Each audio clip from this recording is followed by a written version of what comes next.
अस्सलाम वालेकुम। आज हमारा वेब डेवलपमेंट के सिलसिले का तीसरा लेक्चर है। आज हम अपने लेक्चर में HTML एट्रीब्यूट के बारे में पढ़ेंगे।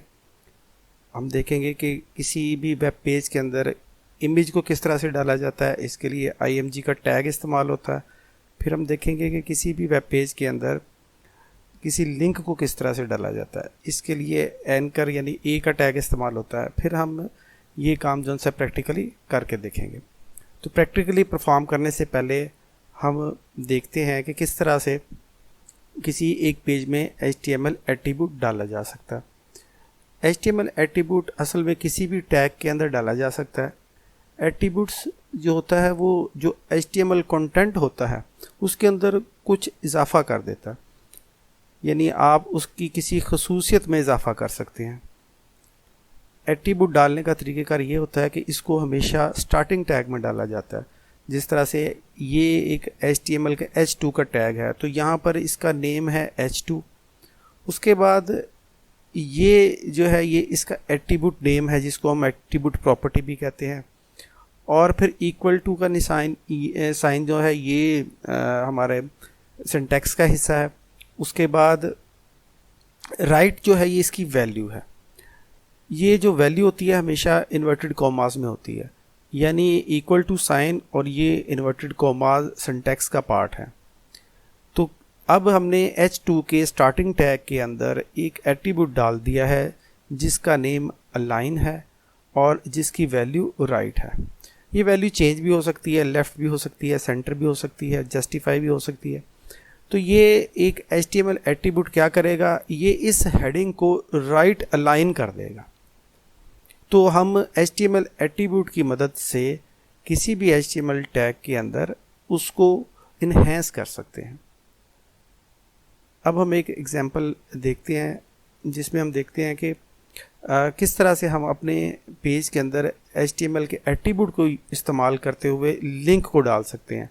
आपने डिफरेंट वेबसाइट्स के ऊपर देखा होगा कि वहाँ पर लिंक्स होते हैं और आप उनको क्लिक करते हैं तो उस जो लिंक जिस वेबसाइट को होता है आपको उस वेबसाइट पर ले जाता है। तो अगर आपने अपनी वेबसाइट के ऊपर लिंक डालना है तो उसके लिए हमें HTML एट्रीब्यूट का इस्तेमाल करना पड़ेगा। इस एट्रीब्यूट का नाम जो है वो href है। ये टैग जो है एंकर टैग कहलाता है, ए का टैग है, इसको हमने डाला है। उसके अंदर हमने एट्रीब्यूट डाला है href यानी कि href इक्वल टू का निशान डाला। उसके बाद हम जिस वेबसाइट पर जाना चाहते हैं उसका URL यहाँ पर लिख देंगे। तो ये यहाँ पर गूगल का URL लिख दिया गया है, इसको इन्वर्टेड कॉमास में क्लोज कर दिया गया है। ये बात आपने याद रखनी है कि पूरा URL लिखेंगे, यानी कि उसमें http://www ये सारी चीज़ें लिखेंगे।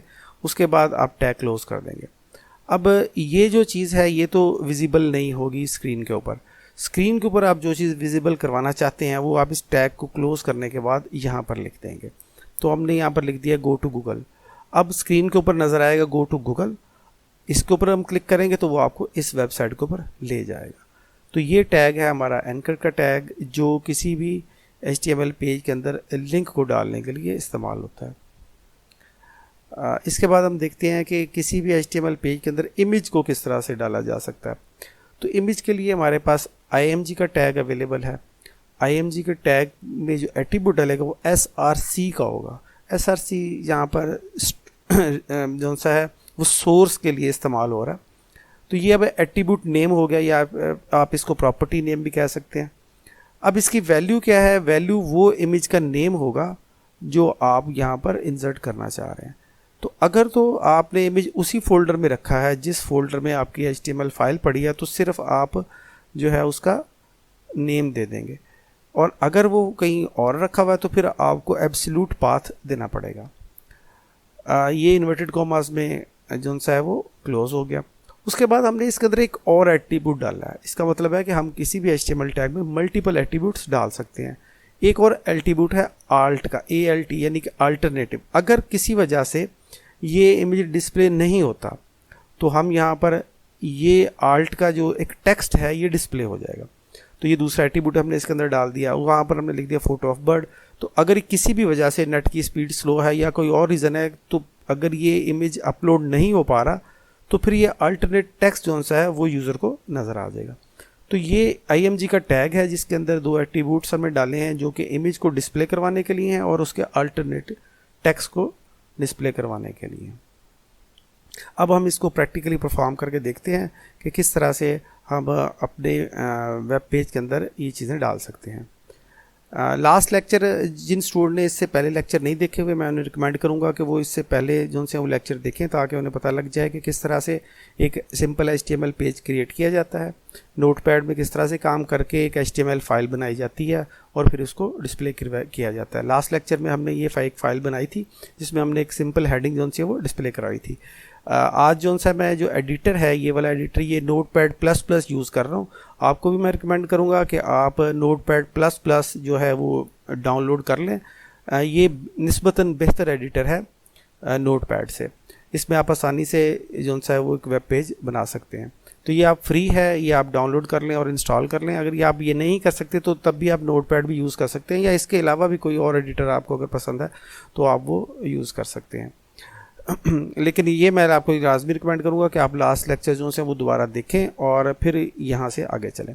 अब ये जो एक वेब पेज है, इसकी आउटपुट जो सी है वो ये नज़र आ रही है, सिंपल आउटपुट है। This is a heading. ये एक वेब पेज है। अगर मैं इसके ऊपर राइट क्लिक करके व्यू पेज सोर्स देखता हूँ तो ये देखें कि ये यहाँ पर मुझे ये वही जो कुछ हमने वहाँ पर लिखा हुआ था नज़र आ रहा है यहाँ पर। अब हम ऐसा करते हैं कि अपने नोटपैड के अंदर जो सा है एट्रीब्यूट डालना स्टार्ट करते हैं। तो ये हेडिंग का जो टैग है इसके अंदर मैं पहले एक सिंपल सा एट्रीब्यूट डालता हूँ। इस एट्रीब्यूट का नाम है अलाइन। एट्रीब्यूट नेम लिखा, इक्वल टू का निशान डाला, इन्वर्टेड कॉमर्स डाले और उसके बाद मैंने एट्रीब्यूट वैल्यू डाल दी। यानी ये एट्रीब्यूट नेम है और ये एट्रीब्यूट वैल्यू है। तो मैंने कहा कि आप H1 को राइट जो है सेंटर अलाइन कर दो, यानी उसको सेंटर में ले आओ। उसके बाद मैंने इसको सेव करता हूँ। वेब पेज को हम खोलते हैं तो अभी देखें, अभी तो ये लेफ़्ट साइड पर है, सेंटर में नहीं है। जब मैं इसको रिफ़्रेश करूँगा तो ये सेंटर में आ गया। इसका मतलब ये हुआ कि ये जो हमारा एट्रीब्यूट है इसने जो HTML का ये टैग था H1 इसको इन्हेंस कर दिया है, इसके अंदर एक क्वालिटी डाल दी है। आप इसको राइट भी कर सकते हैं, सेंटर भी कर सकते हैं, किसी भी तरफ ले जाना चाहे ले जा सकते हैं। तो हर HTML टैग के लिए बहुत सारे एट्रीब्यूट्स अवेलेबल हैं जो इस्तेमाल किए जा सकते हैं। अब हम देखते हैं कि लिंक, जो हमें अभी पीछे स्लाइड्स में देखा है कि किस तरह से हम एक लिंक डालेंगे। तो लिंक डालने के लिए हम ए का टैग यूज़ करते हैं। ए के टैग के बाद हमें जो सा है उसका H रेफरेंस देना होगा, इक्वल टू का निशान। अब हम जो वेबसाइट खोलना चाहते हैं वो डालेंगे और उससे पहले इन्वर्टेड कॉमास। तो हम जो अपने कॉलेज की वेबसाइट उसका नाम देना चाहते हैं, लेकिन हमें पहले http://www ये मैंने अपने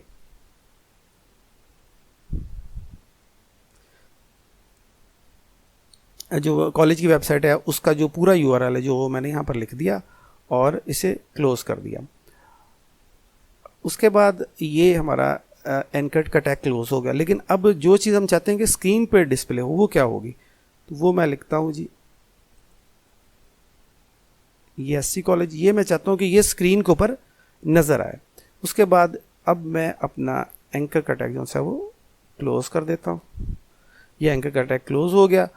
ये मैंने इसे सेव किया। दोबारा जब हम अपने वेब पेज के ऊपर जाएंगे और उसे रिफ़्रेश करेंगे तो आप देखेंगे यहाँ पर एक लिंक अब नज़र आ रहा है। ये लिंक ब्लू कलर का होता है और इसके नीचे जो सा है ये लाइन भी लगी होती है। अब मैं जब इसके ऊपर जब अपना माउस लेके जाता हूँ तो ये क्लिकेबल बन जाता है। जब मैं इसे क्लिक करता हूँ तो आप देखें कि ये आपको हमारे कॉलेज की वेबसाइट के ऊपर ले जाएगा। दोबारा हम अपने पेज के ऊपर वापस आते हैं तो ये यहाँ पर अगर आप दोबारा इसे देखें तो यहाँ पर जो टैग है वो है ए, H reference is a attribute और जो हमारी वेबसाइट है उसका UR एट्रीब्यूट वैल्यू है। ये इसका स्टार्टिंग टैग क्लोज हो गया। उसके बाद कंटेंट हमने लिखा SC कॉलेज और फिर एंडिंग टैग। तो अब आप एक बात याद रख लें कि जो भी HTML एट्रीब्यूट होता है उसको हमेशा स्टार्टिंग टैग में डाला जाता है। पहले उसका नेम लिखा जाता है, उसके बाद उसकी वैल्यू लिखी जाती है, दरमियान में इक्वल टू डाला जाता है और वैल्यूज़ को डबल कोट्स में क्लोज कर दिया जाता है। अब हम एक और टैग देखते हैं इमेज का, और मैं चाहता हूँ कि अपनी वेबसाइट के ऊपर एक इमेज डिस्प्ले करूँ, तो वो उसके लिए हम क्या करेंगे, सिंपल तरीके से इमेज डिस्प्ले करने के लिए हम img का टैग यूज़ करते हैं। ये मैंने img का टैग स्टार्ट किया।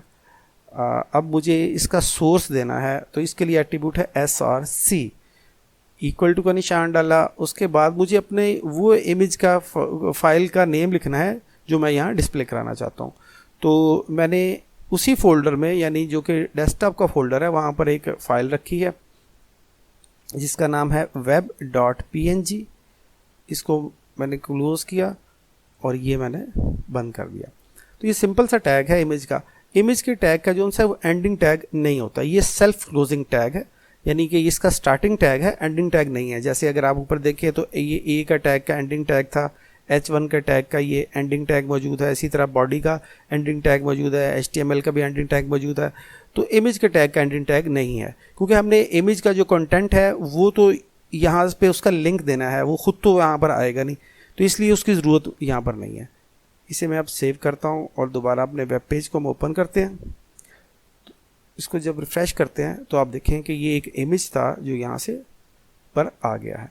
जब आप लोग ये इमेज लगाएंगे तो हो सकता है कि आपको कुछ इश्यूज़ आएँ, तो वो इश्यूज़ ये हो सकते हैं कि एक तो ये इमेज वहाँ पर होना चाहिए जहाँ पर आपकी ये फ़ाइल पड़ी है। तो इस वक्त ये मेरी जो HTML की फ़ाइल है ये भी डेस्कटॉप पर है और ये इमेज भी डेस्कटॉप पर पड़ा हुआ है। दूसरा, आपने एक और चीज़ पे गौर करना है कि इमेज का नाम बिल्कुल वही रखना है जो वहाँ पर है, कैपिटल और स्मॉल का भी ख्याल रखना है, और उसकी जो एक्सटेंशन है वो भी सेम होनी चाहिए। अब मैं चाहता हूँ कि इस इमेज में कुछ और एट्रीब्यूट डालूँ, यानी इस इमेज के साइज़ को थोड़ा हम मेंटेन करने की कोशिश करते हैं। तो इसके लिए कुछ और एट्रीब्यूट्स अवेलेबल हैं। एक है हाइट का एट्रीब्यूट, तो हम इसमें पिक्सल्स में हाइट दे देते हैं 100, और फिर विड्थ ये भी हम 100 दे देते हैं। तो अब देखते हैं कि हमारा इमेज क्या करता है। तो ये देखें, ये 100 बाई 100 का जो इमेज जो सा वो हो गया। इस तरह अब आपने भी अपना एक वेब पेज बनाना है, उसके अंदर जो सा लिंक्स डालने हैं, उसके अंदर डिफरेंट इमेजेस डालने हैं और प्रैक्टिस करनी है उन इमेजेस के साइज़ को, उसके साथ अल्टरनेट टेक्स्ट लिख कर, और भी जो इस तरह के एट्रीब्यूट्स हैं उनको आपने इस्तेमाल करना है। इसके लिए मैं आपको एक वेबसाइट रिकमेंड करता हूँ, w3schools.com। आप उस वेबसाइट पे जाएं, उस वेबसाइट्स के ऊपर आप जो सा है आपको ये तमाम टैग्स और उसमें एट्रीब्यूट्स और उनकी वैल्यूज़ मिलेंगी। उन वैल्यूज़ को आप ट्राई करें और कोशिश करें कि आप ज़्यादा से ज़्यादा प्रैक्टिस करें ताकि बेहतर से बेहतर वेब पेज आप बना सकें। ओके जी, अल्लाह हाफिज़।